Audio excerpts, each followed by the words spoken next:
Well, I'm joined here by the Australian's chief editorial cartoonist, Johannes Leak. Johannes, how are you? I'm well, Jack. Good to see you. Really good to see you. Now, I want to start with one of yours because I absolutely love this. We got Daniel Andrews has been obviously missing in action for a little bit. Explain here what you're trying to do with this cartoon.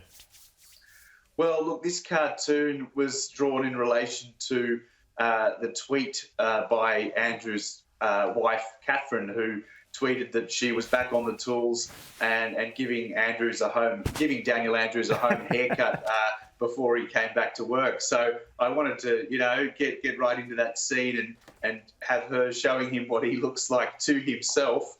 And the dictator Dan moniker is stuck, and I thought, we all recognise Kim Jong-un by his haircut, so I thought I'd play around with that a bit.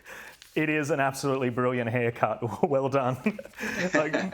Moving on, we've got another cartoon here that's breaking down some of the mystery around the coronavirus and the origins.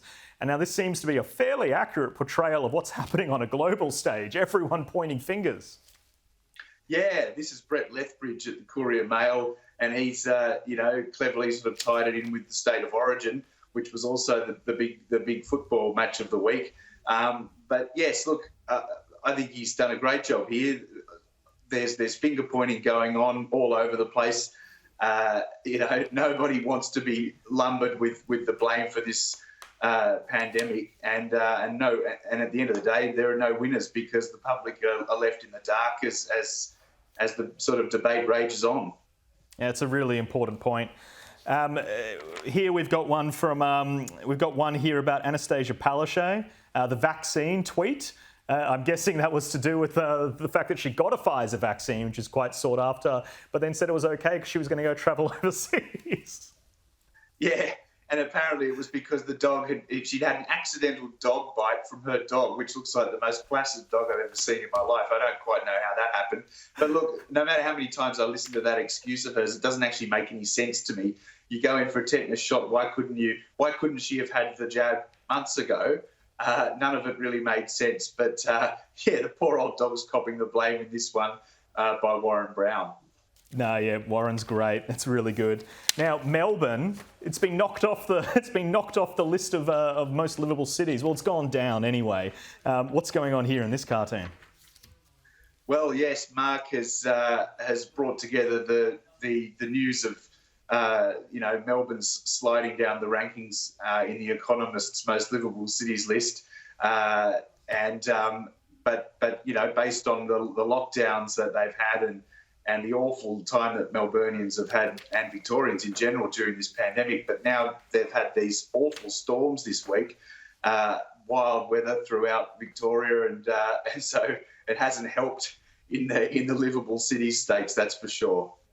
Yeah, they've had a really rough one. It's one thing after another, isn't it?